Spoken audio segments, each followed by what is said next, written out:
Assalamualaikum warahmatullahi wabarakatuh. Saya Anita Silviani akan menyampaikan materi yaitu tentang sistem ekskresi pada manusia. Tahukah Anda apa itu ekskresi?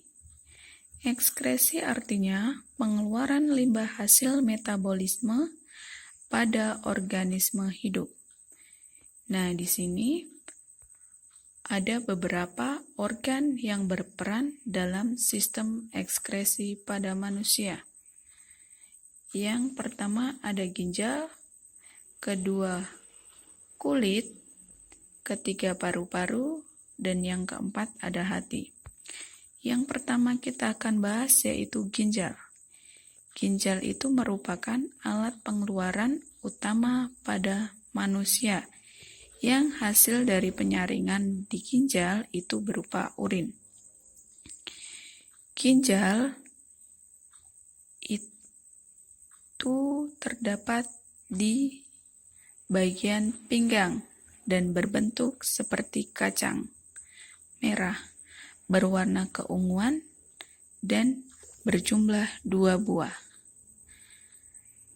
Ginjal terdapat di sebelah kanan dan kiri tulang belakang. Ginjal kanan lebih rendah daripada ginjal kiri, karena di atas ginjal kanan terdapat yang namanya hati. Kemudian, berat ginjal kurang lebih 200 gram dan panjangnya mencapai 10-15 cm. Setiap menit 20-25% darah dipompa oleh jantung menuju ginjal. Jadi, ginjal itu setiap harinya itu menyaring darah sebanyak 1.500 per liter. Kemudian, ginjal itu terdapat beberapa struktur. Nah, jadi ginjal terbungkus oleh selaput tipis yang disebut kapsul renalis yang terdiri dari jaringan fibrus. Perhatikan di situ ada yang gambar ginjal.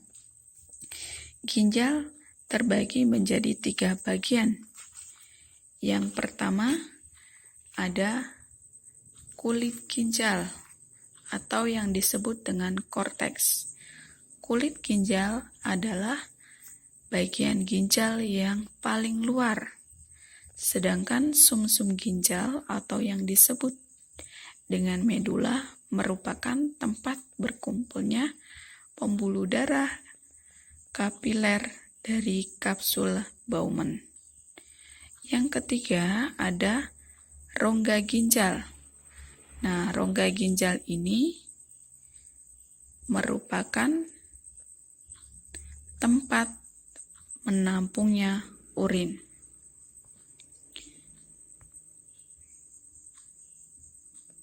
Selanjutnya, dalam ginjal terdapat yang namanya proses pembentukan urin. Nah, jadi di sini proses pembentukan urin ini mengalami yang namanya 3 proses. Yang pertama ada filtrasi. Filtrasi ini terjadi di badan Malpighi. Nah, jadi asal bahannya itu darah. Darah itu nanti akan menghasilkan yang namanya filtrat glomerulus atau urin. Yang kedua yaitu proses reabsorpsi. Ya, dia terjadi di tubulus contortus proximal. Asal bahannya yaitu urin primer. Urin primer ini nanti yang akan menjadi urin sekunder. Terjadi di filtrat tubulus. Selanjutnya ada augmentasi. Tempatnya yaitu di tubulus contortus distal. Asal bahannya yaitu urin sekunder. Nah, urin sekunder ini diproses augmentasi nanti hasilnya akan menjadi urin yang sesungguhnya. Di sini ada beberapa fungsi ginjal. Yang pertama yaitu mengeluarkan air. Jadi berupa urin tadi atau hasil dari proses filtrasi, reabsorpsi, dan augmentasi. Kemudian yang kedua mengeluarkan amonia. Dan yang ketiga menghasilkan zat warna empedu.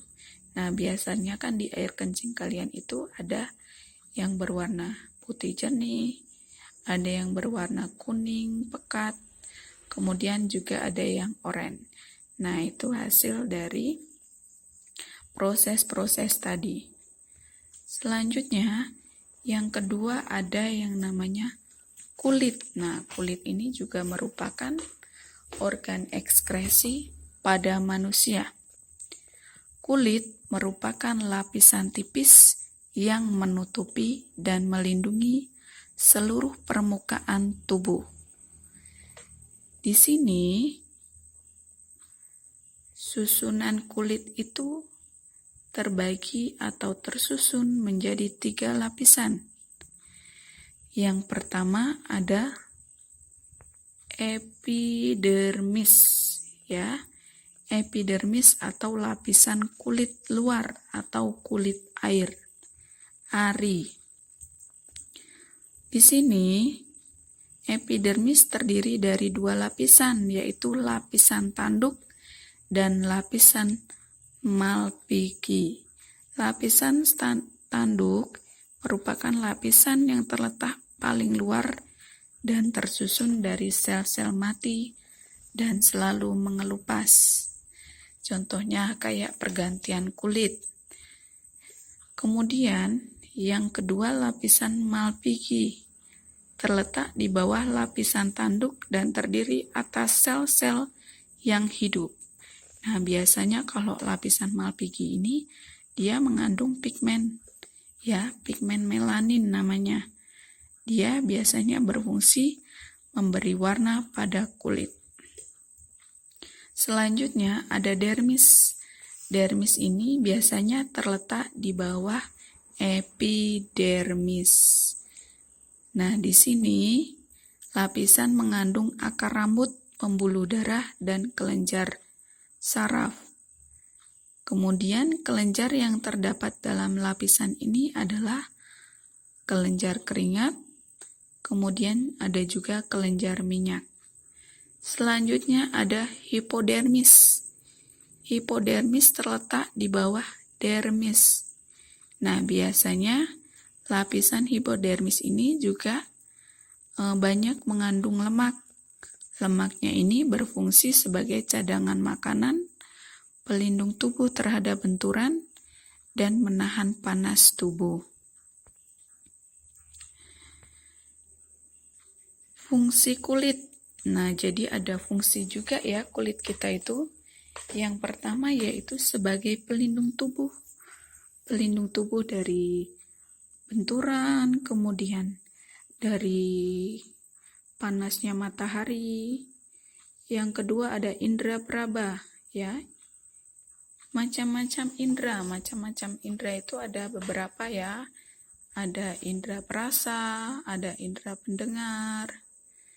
Nah, indera praba ini contohnya pada kulit kita ya, bisa merasakan panas, bisa merasakan benturan, menyimpan kelebihan lemak, pembuatan vitamin D dari provitamin D, kemudian pengatur suhu tubuh.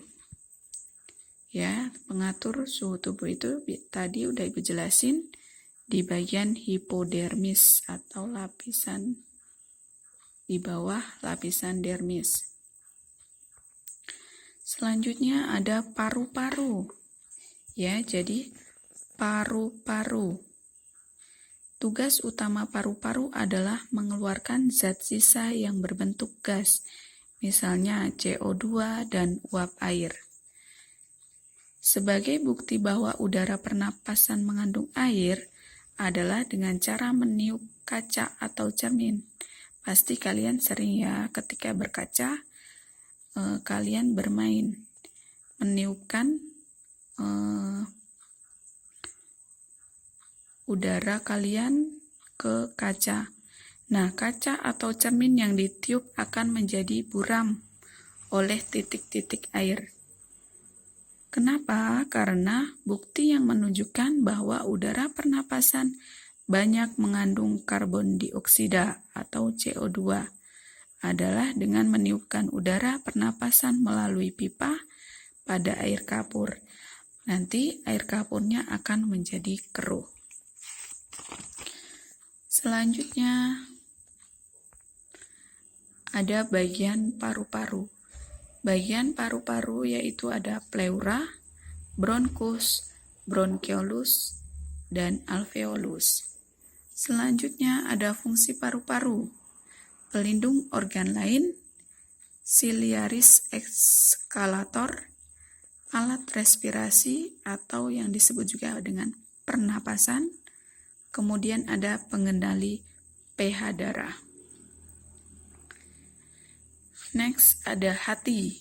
Hati merupakan kelenjar terbesar dalam tubuh manusia.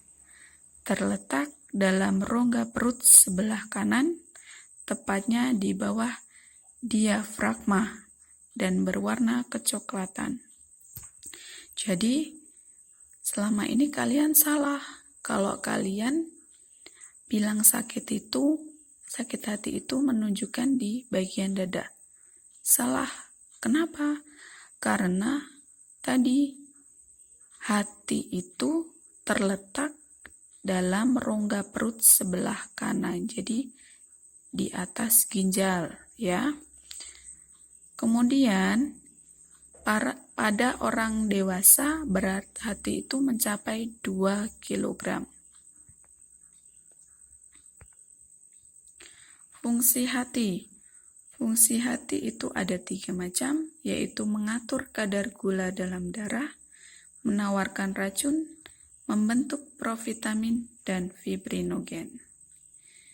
Nah, di sini setelah Ibu menyampaikan materi, Ibu memberikan tugas mandiri.